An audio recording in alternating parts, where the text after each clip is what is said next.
अस्सलाम वालेकुम, welcome to another important topic. आज का जो टॉपिक हम डिस्कस करने वाले हैं वो है BLS या बेसिक लाइफ सपोर्ट।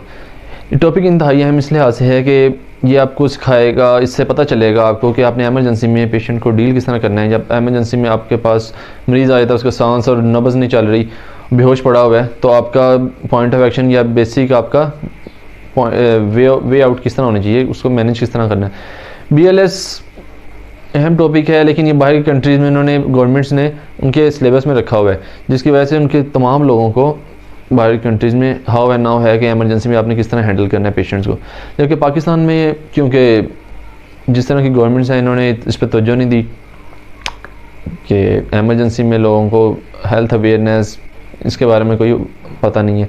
सिर्फ मेडिकल के लोगों को पता है, बाकी नॉन मेडिकल या आम आवाम जो इतनी है उनको इस बारे में कोई नहीं पता। और जब कहीं एक्सीडेंट हो जाता है, कहीं आग लग जाती है और बंदे बेहोश होते हैं और हम खड़े देख रहे होते हैं, हमें पता नहीं होता कि हमने करना क्या है, उसको हाथ किस तरह लगाना है, क्या करना है, क्या नहीं करना। और एम्बुलेंस और जो हेल्थ सर्विसेज हैं वो वैसे भी तब तक पहुँचती हैं जब तक बंदे एक्सपायर हो चुके होते हैं। तो इसलिए इसका नॉलेज बहुत ज़रूरी है। जब पाकिस्तान जैसे मुल्क में जहाँ पर इतनी फैसिलिटीज़ नहीं है, तो वहाँ पर आप फैसिलिटीज़ के बगैर किस तरह आप अपने नॉलेज के थ्रू इंसानी ज़िंदगी की बचा सकते हैं। शुरू करते हैं BLS बेसिक लाइफ सपोर्ट। इसमें इंपॉर्टेंट जो कंपोनेंट है वो है CPR। आपने हॉस्पिटल्स में भी देखा होगा कि जब एक बंदा एक्सपायर होने वाला होता है या सांस या नब्ज़ उसकी बंद होती है, आखिरी स्टेज पे होता है, तो डॉक्टर छाती उसका दबाना शुरू कर देते हैं। इसी को CPR कहते हैं, एज ए लास्ट रिजॉर्ट। तो अब दिल वाले जो उनसे मरीज़ हैं, स्पेशली कार्डियक अरेस्ट, जब दिल काम करना बंद कर देता है तो 20 से 25% लोग CPR से रिवाइव हो जाते हैं। हमने हॉस्पिटल में किए भी हैं और ख़ुद होते देखे भी हैं। जब तक आपके पास शॉक वाली मशीन नहीं आती, मसनूई करंट नहीं आता, तो आप एक खुद ही अपने टेक्निक के थ्रू आप पेशेंट को उतनी देर ज़िंदा रख सकते हैं या पेशेंट रिवाइव भी हो जाते हैं। तो इसके स्टेप्स हैं, स्टेप्स शुरू करते हैं हम। स्टेप्स को हमने इंक्लूड किया है ABC। अब इसको थोड़ा सा एक्सटेंड किया है डॉक्टर्स ABC निमोनिक एक बनाया है कि अब D stands for danger. Danger का मतलब क्या है कि आपने जहाँ भी ख़तरा है कि आग लगी है या बस में कहीं बंदा बेहोश पड़ा है, जहाँ भी कहीं बेहोश पड़ा है बंदा, उसको वहाँ से निकाल के उसको साफ़ जगह पे, सेफ़ जगह पे मुंतकिल करना है और उसको सेफ़ जगह पे उसको लिटा देना है सुकून से। उसके बाद उसको चेक करना है कि वो बेहोश है या उसमें कुछ वैसे ही लेटा हुआ है। तो वो किस तरह आपने चेक करना है कि वो आपने उसको जो उनसे शोल्डर्स हैं वहाँ उसको टैप करें, उसको थपथपाएँ, उससे चीख ऊंची बोलें, उसका नाम पूछें कि वो कौन है, उसका नाम क्या है। अगर जवाब नहीं देता उसके बाद शाउट करें हेल्प के लिए। जो भी नज़दीकी लोग हैं उनको इकट्ठा करें ताकि आप जो काम करने वाले हैं उसके लिए आपको मदद की ज़रूरत पड़ेगी और ताकि उस बंदे की जान बचा सके और बंदे वहाँ पे इकट्ठे हों। उसके बाद आपने अगला काम क्या करना है कि आपने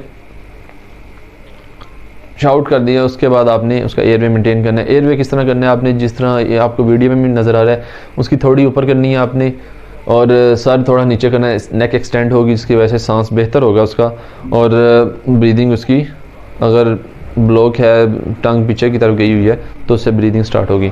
उसके बाद अगला काम करना है ब्रीदिंग, सांस ले रहा है कि नहीं ले रहा। वो किस तरह चेक करना है, वो आपने अपना जो सा है कान, वो आपने उसके नाक या मुंह के नज़दीक लेके आना है और आवाज़ सुननी है और फील करना है कि वो सांस ले रहा है या नहीं। और साथ आपने छाती की तरफ देखना है कि वो मूव कर रही है, ऊपर नीचे हो रही है कि नहीं। अगर ये सांस नहीं ले रहा तो आपने फ़ौरन एम्बुलेंस को फ़ोन करना है। एम्बुलेंस बेहतर है कि फ़ोन लाउड स्पीकर पर लगा दें ताकि आप खुद काम भी करते रहें और साथ एम्बुलेंस भी आप बात कर सकें और अपना प्रोसीजर से बता सकें एम्बुलेंस वालों को, और वो भी आपको नॉलेज बता सकें, लेकिन आप रुके बगैर। उसके साथ आपने अगला स्टेप, अगर वो सांस नहीं ले रहा तो आपने उसकी सर्कुलेशन या खून का बहाव या नब्ज़ चेक करनी है। वो किस तरह चेक करनी है, वो आप हाथ पे भी चेक कर सकते हैं, लेकिन बेहतर ये है कि आप ऐसे मरीज़ों में, ऐसे लोगों में आप गर्दन के दरमियान वाली हड्डी पे हाथ लगाएंगे, उसके 2 सेंटीमीटर राइट पे या लेफ़्ट पे अपनी 2 उंगलियां रखें हाथ की, आपको एक फ़ील होगी नब्ज़। पहले आप खुद पे फील करें, उसके बाद दूसरे लोगों पे फील करें। आप प्रैक्टिस करेंगे तो आपको फील होना शुरू हो जाएगी। अब उसकी नब्ज़ फील करनी है। अगर उसकी नब्ज़ भी नहीं चल रही, उसके बाद आपने अगला काम क्या करना है, और ये जो पहले वाले काम है ये 10 से 12 सेकंड के दरमियान हो जाने चाहिए। इसके बाद अगला काम करना है आपने CPR। अब CPR का तरीका क्या है कि आपने दोनों हाथ आपस में एक दूसरे के अंदर उंगलियां डाल लेनी है, इंटरलॉक कर लेनी है। जो आपकी हथेलियाँ हैं वो आपकी पसलियों के दरमियान में जो हड्डी है उसके ऊपर होनी चाहिए और उंगलियां लेफ़्ट शोल्डर की तरफ या दिल की तरफ होनी चाहिए। ठीक है, अब आपने दबाना शुरू करना है और दबाना इस स्पीड से है कि 1 मिनट में 100 से 120 बार आप दबा सकें और 5 से 6 सेंटीमीटर छाती नीचे जाए, इतना अपने ज़ोर से दबाना है। और आपने उंगलियां नहीं दबानी, हमने पसलियां नहीं तोड़नी CPR में, सिर्फ हथेलियों पे ज़ोर लगाना है आपने ताकि हड्डी पे ज़ोर लगे। उसके साथ आपने अपनी एल्बोज़ और शोल्डर जो से हैं इनको बेंड नहीं करना, बाजू आपने बिल्कुल सीधे रखने हैं और जो सारा ज़ोर है वो आपने अपनी बैक से लगाना है। बैक आपकी मूव करनी चाहिए, आपकी शोल्डर और जो से एल्बो है ये मूव नहीं करनी चाहिए। ठीक है, इसके साथ आपने छाती जब आप कंप्रेस किया तो उसको इतना टाइम देना है कि वो वापस आए, उसके बाद अगली कंप्रेशन आपने देनी है।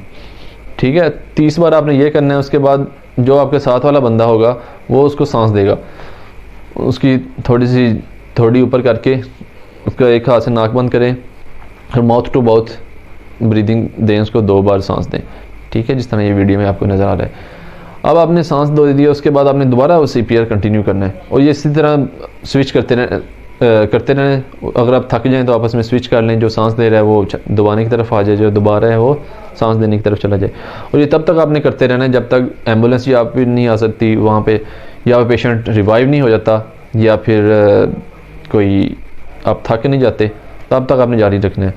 ये बहुत इंपॉर्टेंट है इस लिहाज से भी कि हमारे पास एम्बुलेंस आएगी तो शॉक वगैरह हो सकता है, उनके पास हो शॉक वाली मशीन हो, डिफिब्रिलेटर जिसे कहते हैं, तो वो शॉक दे सकते हैं। लेकिन तब तक आपने अपना CPR कंटिन्यू रखना है और CPR से रिवाइवल रेट अच्छे हैं और लोगों की जान बच सकती है इससे।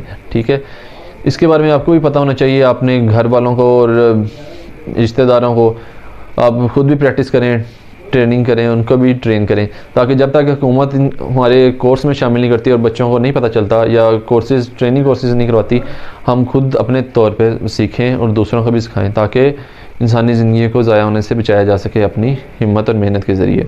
ठीक है, और वैसे भी है जिसने एक इंसान की जान बचाई उसने सारी इंसानियत की जान बचाई, तो इसी जज्बे के तहत आपने खुद भी सीखना है और दूसरों को भी सिखाना है। ठीक है, होपफुली वीडियो आपको पसंद आई होगी।